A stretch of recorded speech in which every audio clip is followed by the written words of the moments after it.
Good morning everybody.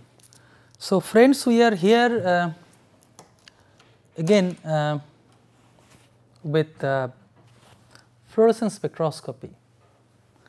So in our last lecture we have started discussing on photophysical processes,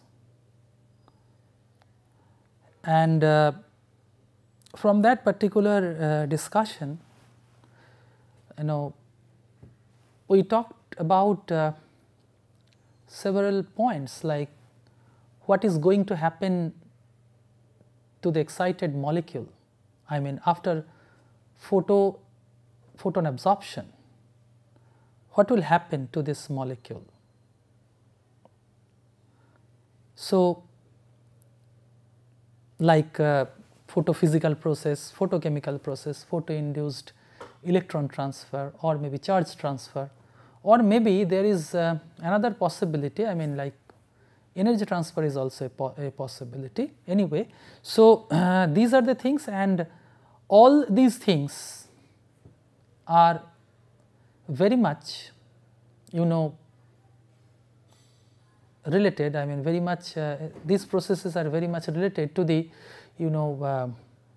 lifetime of the excited state from which everything is happening. So excited state species is an important I mean concentration of the population of the excited species is very important here.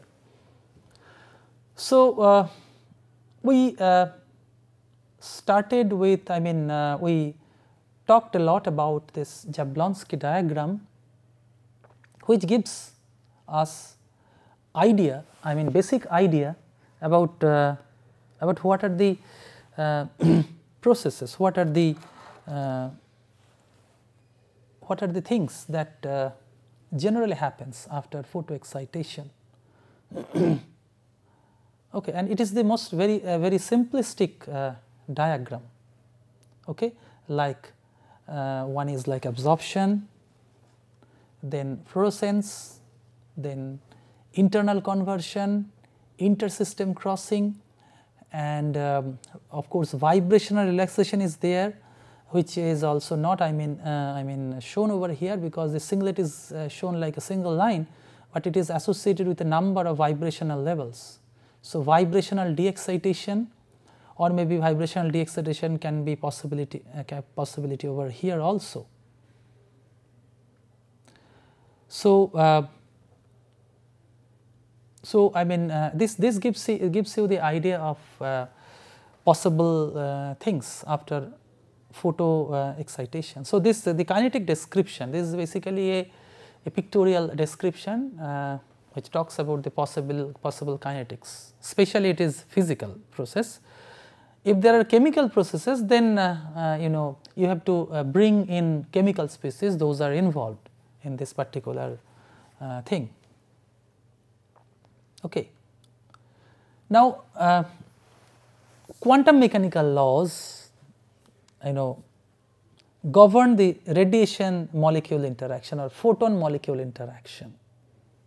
Now grossly, what is the photon molecule interaction? Okay. So if you think photon molecule interaction is a it is a physical phenomena that it just excites the molecule to the upper level, to the upper electronic level or the upper level, depending on how much of energy you are supplying to it in quantum. Okay, how much, I mean what is the packet size?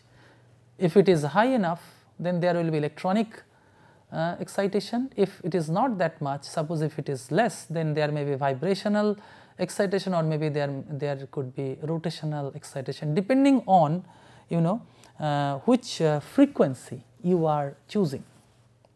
Depending on which frequency, I mean whether you are choosing an ultraviolet or visible photon, or you are choosing a IR photon, or you are choosing say microwave photon. Okay. So depending on your optical frequency.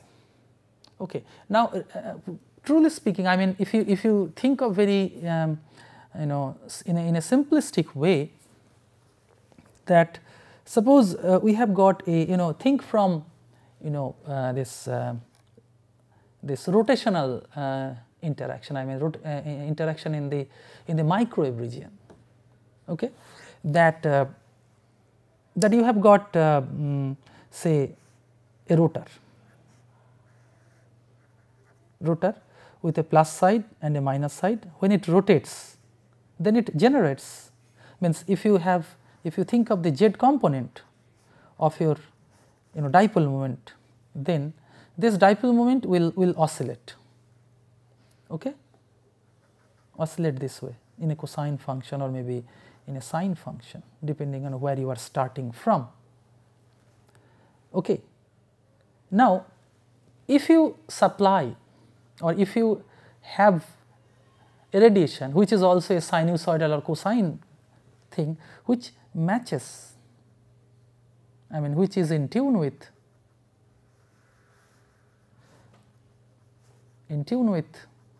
this, then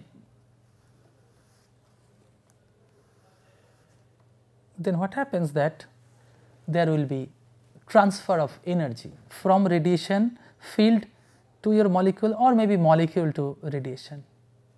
Now, classically you can think that radiation field to molecule can be thought to be like absorption process. In the same way, when there is a transfer of energy from molecule to the radiation can be regarded as emission. Think of another simplistic example, that you have got one pendulum over here and another pendulum over here, okay, there, and suppose these two are held rigidly, I mean in a rod at one point in the rod and another point in the rod, and if you put some force on this pendulum, then it will start to oscillate, but nothing will happen even after some time. Even after some time nothing is going to happen. But if you suspend these two pendulum, I mean, and with a wire, I mean wire means which can transfer this oscillation from here to here, then after some time you will be finding that after it has started, you will be finding that it starts to oscillate slowly, I mean a little bit, and then its amplitude increases, and at one point of time you will be seeing that it is completely stopped and it is oscillating, and so the energy will oscillate back and forth. Of course, after some time both will stop because of this frictional resistance of air and some other factors, some similar factors. So that means it is oscillating. So I mean this is the medium through which the energy is transported from here to here. So if this is your radiation, this is your molecule, then radiation to molecule energy transfer is there. So this is purely a classical description. Okay. Now quantum mechanically, what happens that, like if you think of Bohr resonance condition, that you have got two levels. So one level is the lower level and this is your upper level. Then when your radiation frequency matches with this between these two, then there is excitation. I mean there is a possibility of excitation. Of course, that depends also on the probability of transition. So this probability of transition that you can calculate from quantum mechanical principle. So only the energy factor is not the determining factor, but probability of transition is also important. That if the probability of transition is high, means you expect to have a very strong absorption. Very strong absorption band means, I mean if OD is very high, means this probability of transition is very high. So if this probability of transition from the lower state to the upper state is very high, then you can expect strong absorption. So generation of the, formation of the excited state efficiently, and after it is formed efficiently, then you can expect further things, further things to happen. Okay. So this quantum mechanical laws govern radiation molecule interaction means this is one important, the probability of transition is one of the important factors, that one should consider.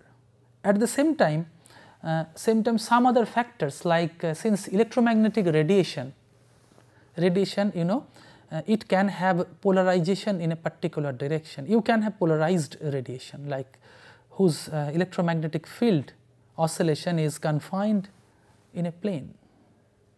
So, proper matching of this plane with with the orientation of the dipole of the molecule is also important. Okay, like if you have a dipole like this, okay, suppose this side is minus, this side is plus, and if it rotates like this, then what will happen?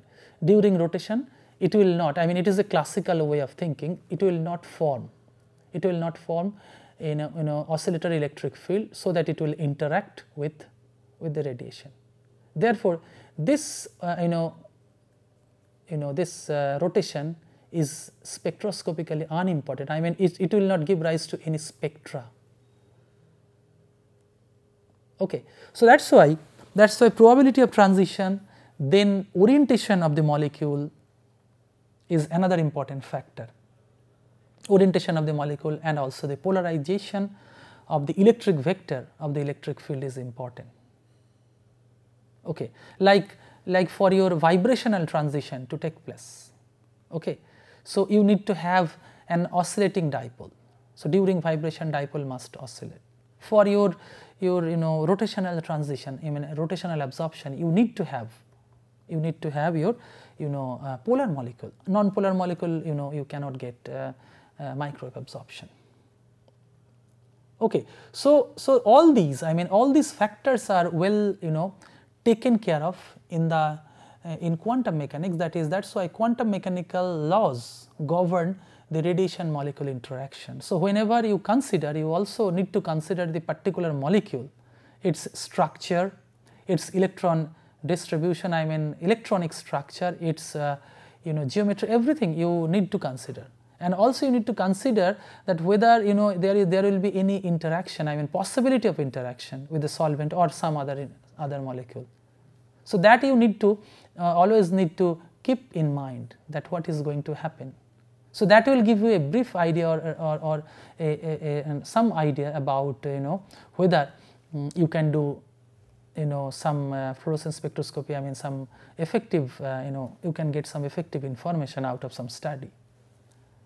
Okay, now here we focus, primarily we focus on the physical and chemical properties of the excited electronic state generated after photoabsorption. Why we say that here we primarily focus on the physical and chemical properties, that is physico-chemical properties, because I told you that like say pyrene and pyrene, they do not interact in the ground state, but what has happened to one of these two pyrene molecules after photoexcitation?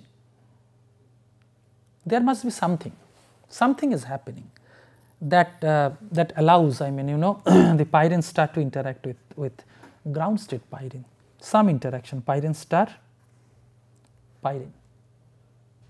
So something must have happened.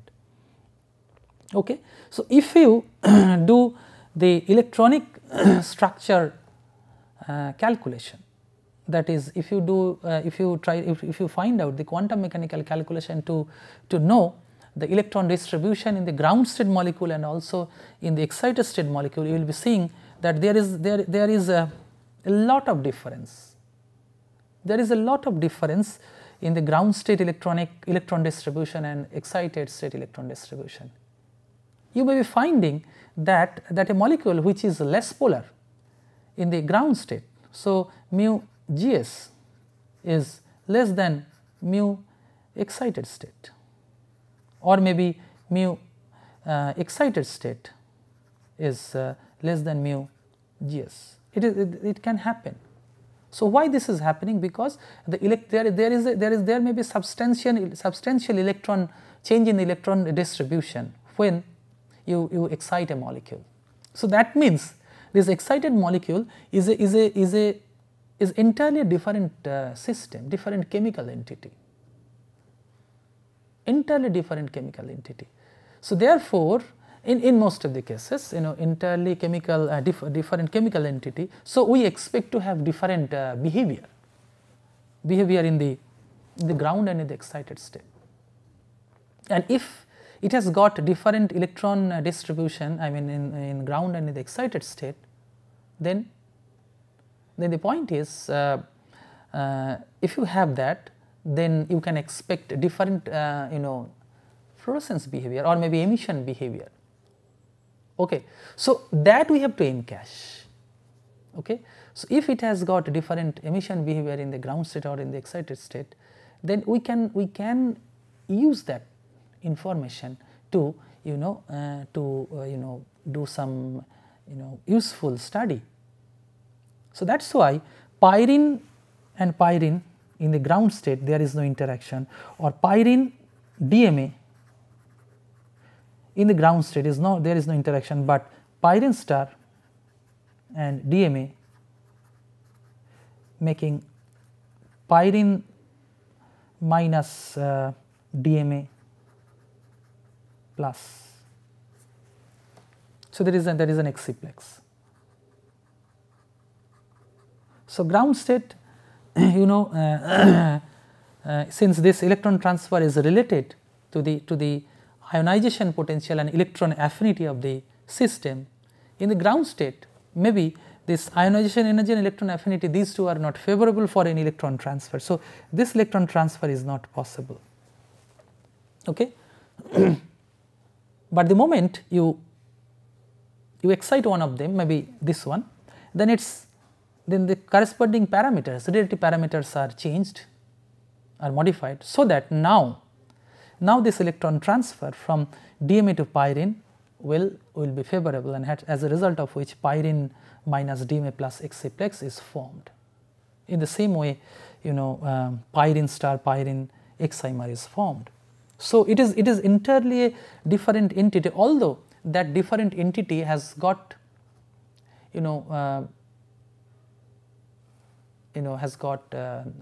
basically it is not much stable.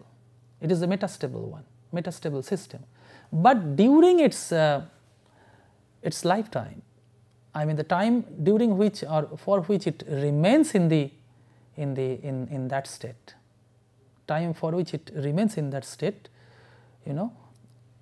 for that period its chemical properties are different. Therefore, it is expected to undergo such interactions. Maybe such interactions, as long as this pyrene is in the excited state, such interactions are favorable, but eventually with time what happens, this back electron transfer will take place, because always there is parallel back electron and forward electron transfer is there. So, after some time this back electron transfer will predominate, giving rise to dissociation of this pyrene DMA, pyrene minus DMA plus exciplex.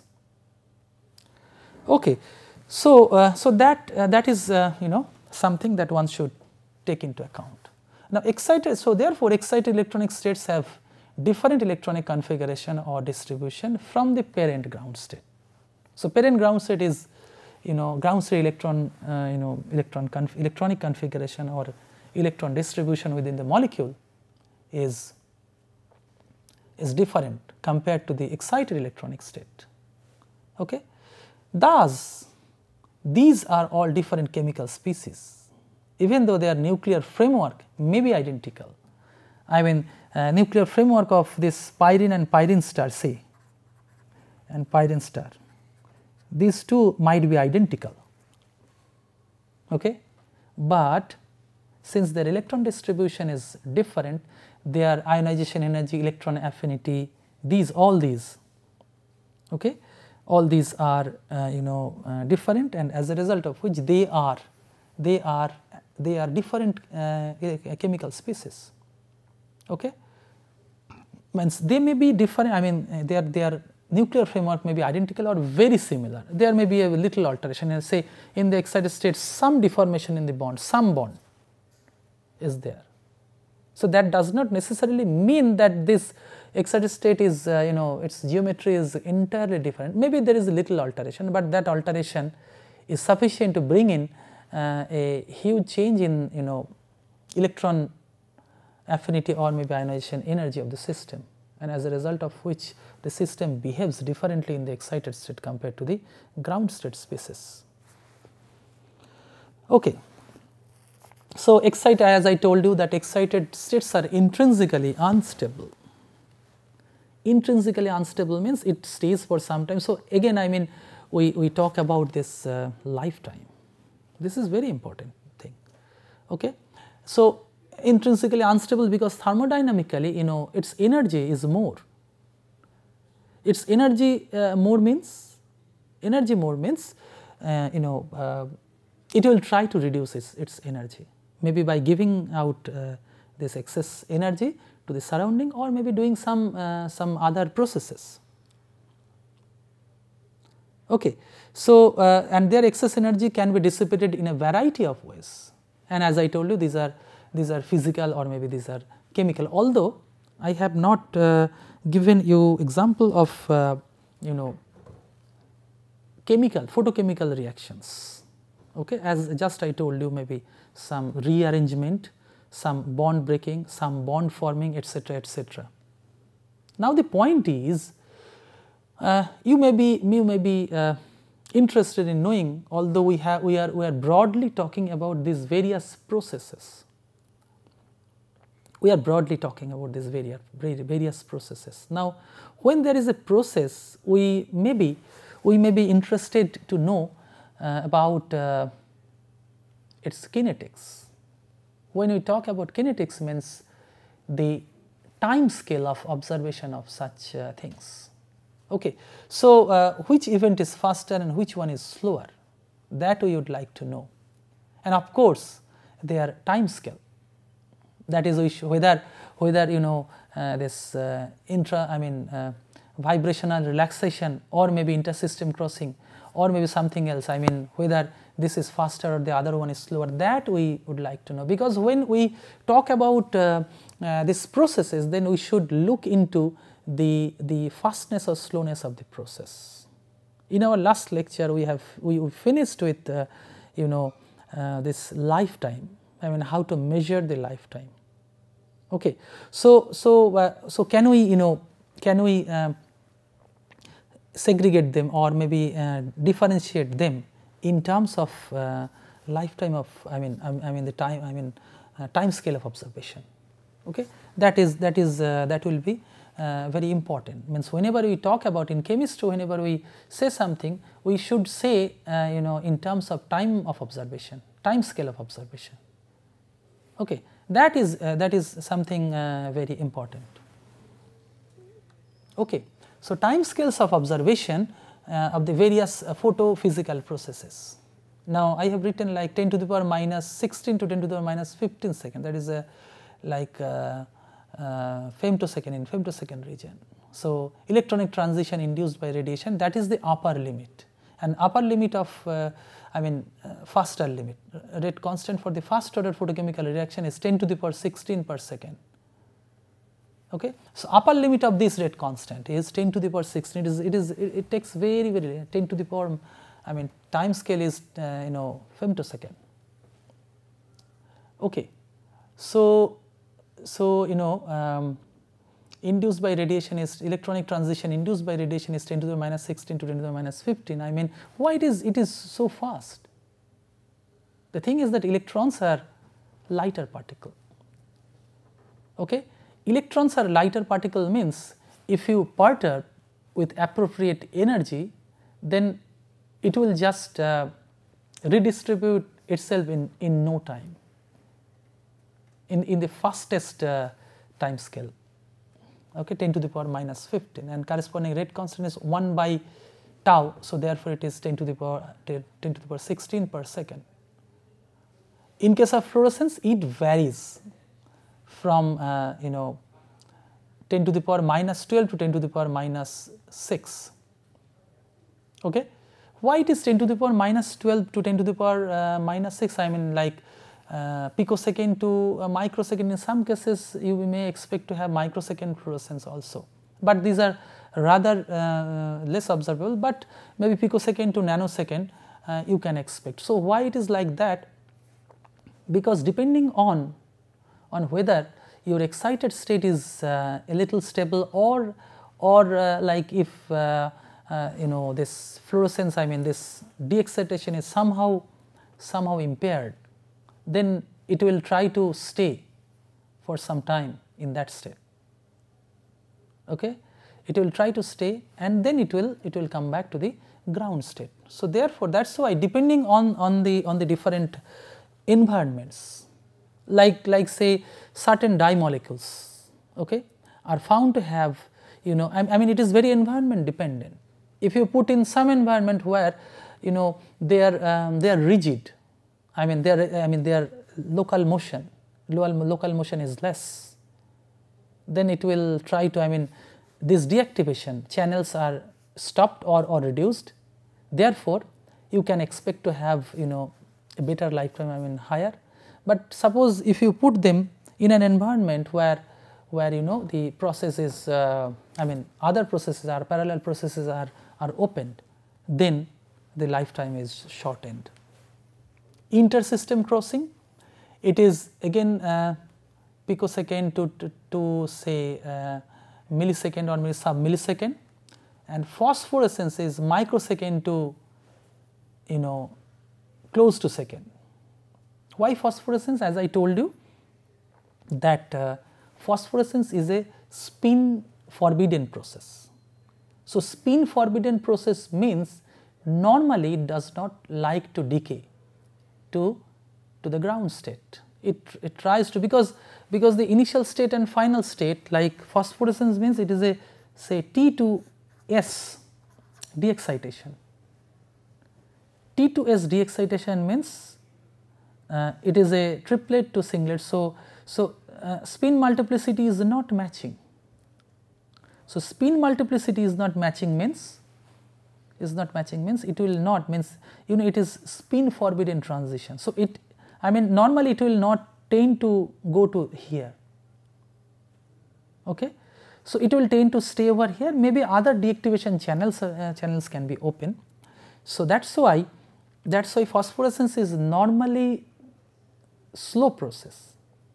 Okay. And if you do in a non-rigid environment, then you know point is that you can have less phosphorescence intensity. Generally at room temperature it is difficult to have phosphorescence, but if you have a rigid matrix at room temperature you can expect to have good phosphorescence. Exception to this is always there, but this is the general description. That is why phosphorescence, you know, it is among these it is the slowest one. It is 10 to the power minus 6 to 10 to the power minus 1 or maybe even second. Okay, you can see by your eyes. Okay, and phosphorescence happens or occurs generally in the red side of the spectrum, maybe orange to red, because it is a low energy, I mean energy gap transition. Okay. So, ultimately what you can say that slow decaying excited species can experience very large number of collision with other molecules before complete deactivation, like what is happening to, you know, phosphorescence. If it is slowly decaying, then it will experience large number of collision, maybe with some say triplet quencher, because phosphorescence actually, like the phosphorescence which I am talking about is a triplet to singlet phosphorescence. It is originating from triplet, so we expect to have, you know, have triplet. I mean if triplet quenchers are there like oxygen, then you expect to have deactivation by, you know, triplet annihilation. So, interplay between the reaction rates and excited state lifetimes, these are the two balancing factors. Okay. So, there is an interplay between, means say maybe rate of reaction in one case reaction is tending to, I mean there are two things that you should keep in mind. Okay. One is your reaction rate, means how fast it is happening. Okay. Another is excited state lifetime. If your excited state, I mean excited state lifetime of the species is high, then it will tend to have various possibilities. But if it, suppose the moment it is generated in the excited state, then if it quickly deactivates, then what you can expect is only photophysical process like fluorescence decay. Okay. But if it has sufficient lifetime, I mean larger lifetime, then it will have the option to do other reactions. That is why very important, this interplay is a very important factor towards kinetic feasibility of photochemical processes. I mean there are two things, one is photophysical and another is photochemical. So, if photophysical dominates, then photochemical will be less. So, if there is a balance, or if lifetime is more, or if something, I mean some interplay is happening between these two factors, then we will have good feasibility for chemical, I mean photochemical processes. Now, next we move on to quantitative way of looking into fluorescence, like like Beer's law. That is called your quantum yield. How much of yield you have received due to some reaction. Quantum yield is basically, one can think of fluorescence quantum yield like number of photons in and number of photons out, or maybe you can think of collectively, considering all the basic processes that is happening, you add them up and then think of how many photons you have taken and how many units of output you have received. So, units of output divided by units of number of photons you have used up, that will give you the overall quantum yield of the process. So, the primary quantum yield phi is the number of photophysical or photochemical events, I mean maybe only photophysical or maybe photophysical plus photochemical events that lead to primary products. Okay. So, that is the number divided by the number of photons absorbed by the molecules in the same time interval. So, that means you have to shine your system for certain interval of time, then you stop shining and analyze how much of output you have received. Like if it is a purely fluorescence quantum yield, then you shine for something. So, as long as you are shining, how many photons you are receiving and how many photons you have given input. So, ratio will give you the fluorescence quantum yield. In the same way, primary quantum yield is the number of photophysical or photochemical events, that is primary events, events that lead to primary products divided by the number of photons absorbed by the molecule in the same time interval, or the radiation induced primary events divided by the rate of photon absorption. So, that means phi is number of events divided by number of photons absorbed, okay, or it is the rate of the process divided by IA, that is intensity of the light absorbed, that is intensity means number of photons absorbed per unit time. Okay. So, now you must remember one thing, that sum of primary quantum yields for all photophysical and all the photochemical events must be equal to unity. That means it must match, like suppose you have given input of 100 photons, okay. So, each photon will do something means maybe photophysical giving rise to radiation, or maybe some chemical reaction.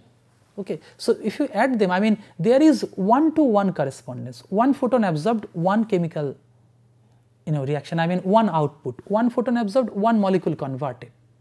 So, in that way if you count, then that ratio will be unity, I mean sum of all these events will give you unity. Okay. So, some common photophysical process, we have taken this from Atkins's Physical Chemistry 8th edition, that is by Atkins and Paula. So, primary various photophysical processes like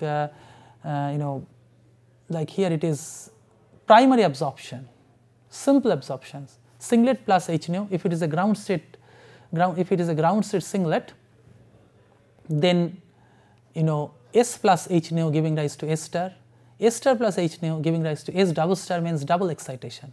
It is an excited state absorption. I mean, so say like singlet to singlet. Suppose we have created, say this is singlet ground, this is S1, and say this is S2, S0, S1, S2.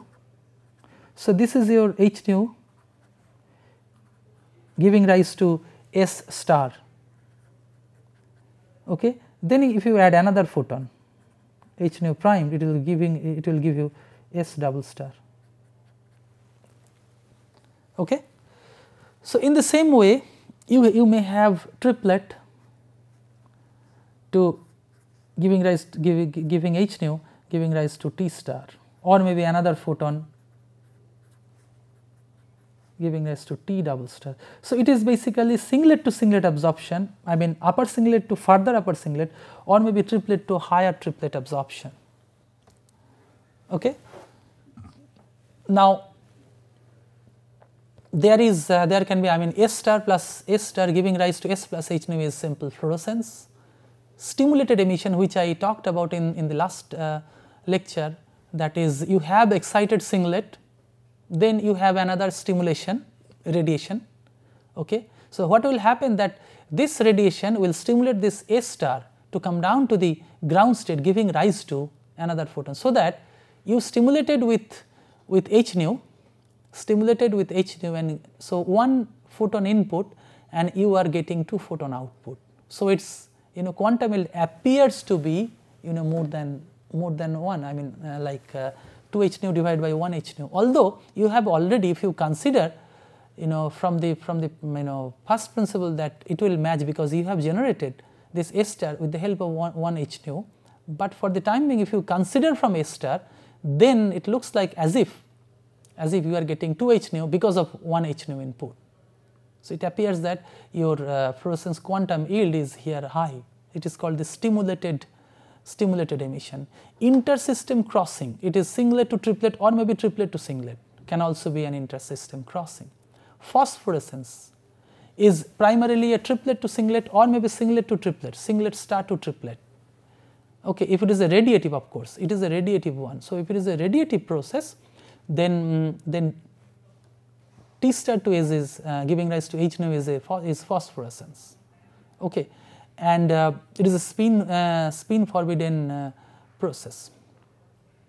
Okay, and it is of course a slow process. Internal conversion is S star to S is internal conversion, excited S to de-excited S, giving rise to heat. Of course here heat is generated, here also heat is generated. Okay. So this excess energy is given to the surroundings in the form of heat. This is also excited singlet to singlet, excess energy is given to the surroundings. Collision induced emission, what is that? So S star when collides with another molecule, so in that case S star will go to S and M giving rise to H nu. Collisional deactivation, collision induced deactivation, where you do not get H nu. So S star plus M giving rise to S plus M plus heat. So here this excess energy will be heat, or T star plus M giving rise to S plus M.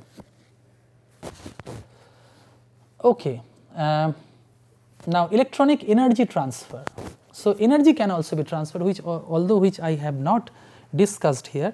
So it will be taken up in a separate lecture in this course, that energy transfer and its consequence, and how you can follow such process, energy transfer process, fluorometrically or through fluorescence spectroscopy, that will be taken up. But here for the time being, energy transfer is singlet 1, I mean first molecule, and unexcited singlet, okay, giving rise to this one getting deactivated and the other one, second one, is getting activated. So there is a singlet to singlet energy transfer, and a requirement is that I am telling you just grossly that there has to be a good overlap between the emission spectra of the donor and absorption spectra of the acceptor. That means the moment grossly speaking, when when the moment this excited species is emitting, as if since there is overlap, the absorbing species is just collecting that photon and becoming and gets excited. Okay. Another is, as I told you, excimer formation.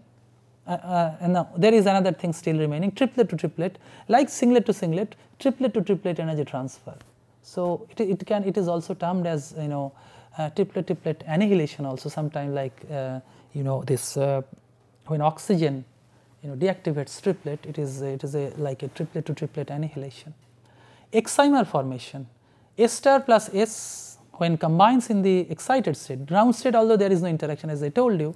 So S star plus S giving rise to S star. So combined one is in the excited state and it is a dimer. So it is an excited state dimer, or called excimer, excited state dimer.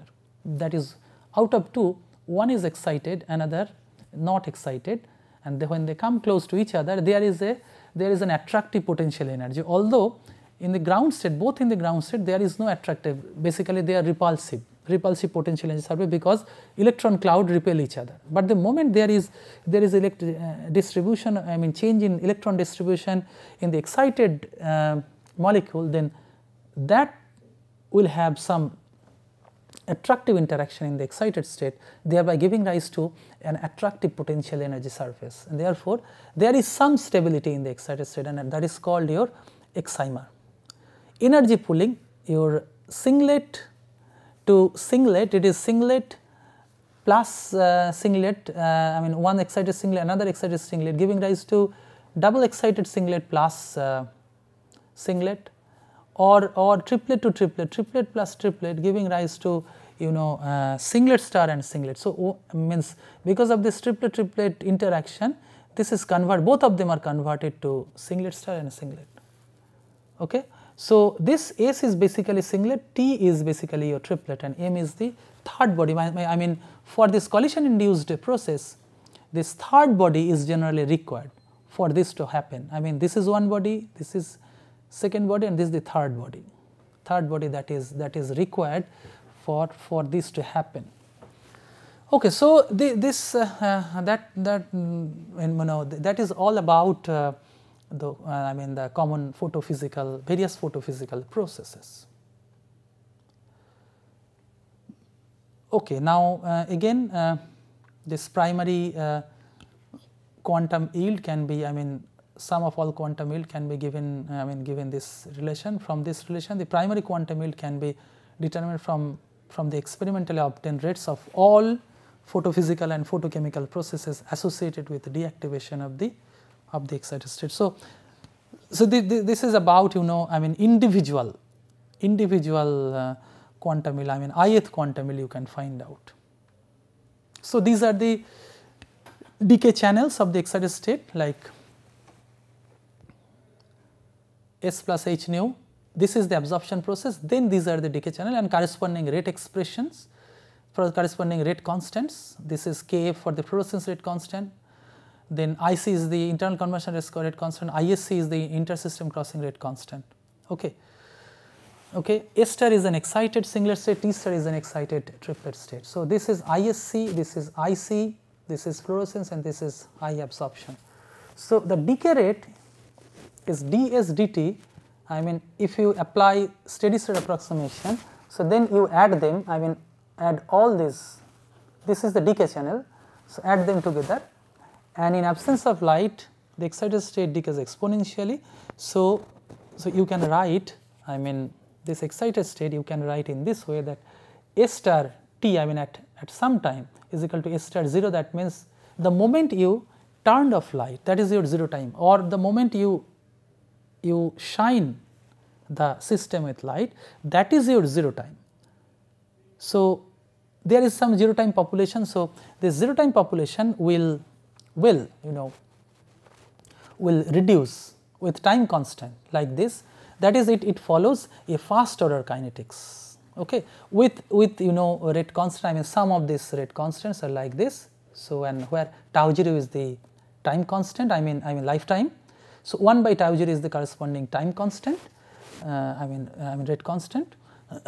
So 1 by Kf plus 1 by Ic plus 1 by Isc is the sum of all the rate, okay, sum of all the fluorescence, internal conversion, ISC, all will contribute to deactivation of the singlet state. So therefore all are included over here.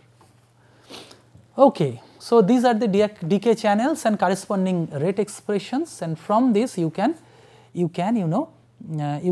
formulate an expression which talks about your lifetime of the. So lifetime is the time that is and this tau 0 is the corresponding time, the corresponding lifetime, and it follows the first order decay kinetics. Okay, so that is basically your time required for the system to reduce its population to 1/8 of its initial population. That is called the lifetime. Okay, I'll take this up again in some other lecture in connection with lifetime of the species. So again, in the same way, you can convert this in terms of fluorescence quantum yield. Okay, the incident light intensity is high and absorbance of the sample is low. We may apply steady state approximation. So in terms of fluorescence quantum yield, you can basically you can relate phi f. So pi f is basically nu f by I absorption. So basically kf by kf plus kic. So basically phi f is equal to kf by kf plus knr. This is non-radiative. Okay, this is your phi f. This is your expression for phi f. So therefore, we have now been able to relate this fluorescence quantum yield with ratio of the kf by kf plus knr. So basically total rate, total deactivation rate, and in the numerator it is the only deactivation rate due to fluorescence. So somehow if you can make this to very low value, okay, then you can make your phi f to go to unity, or maybe if this deactivation rate is very high compared to these two, then it will tend to go to lower value. It will tend to go to some lower value, I mean and some fractional value.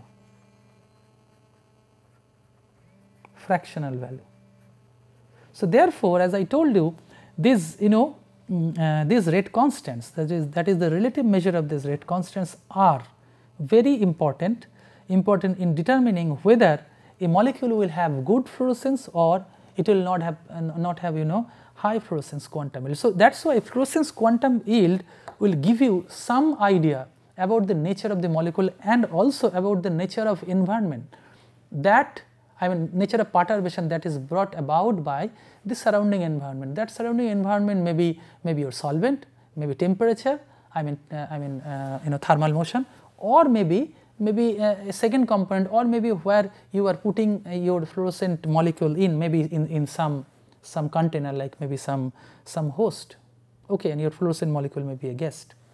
Okay, so that's why quantum yield and this non-radiative rate constants are very very interrelated. Of course, quantum yield is also important. Fluorescence kf is also important. If kf is high, then of course your phi f will be high.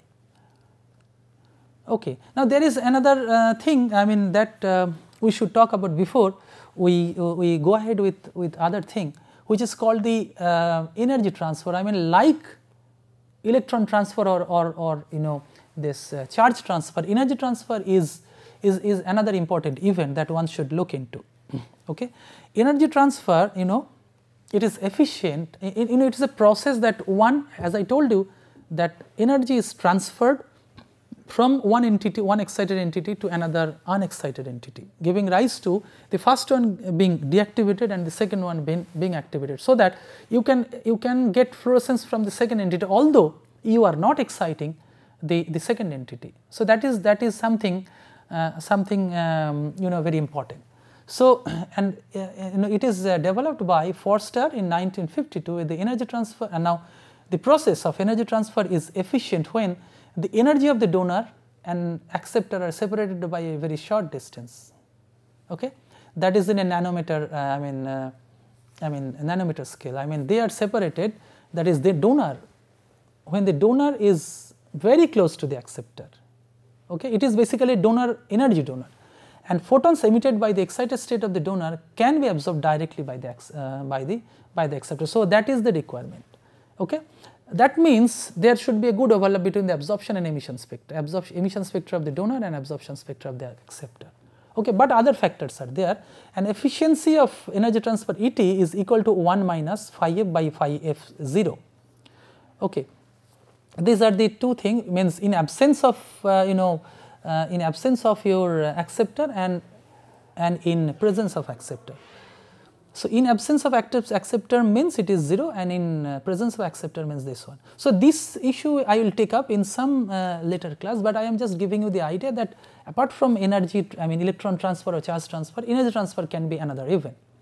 And this is given given a name Foster. Nowadays it is written FRET, short form is FRET. It is basically Foster resonance energy transfer, to remember this the scientist.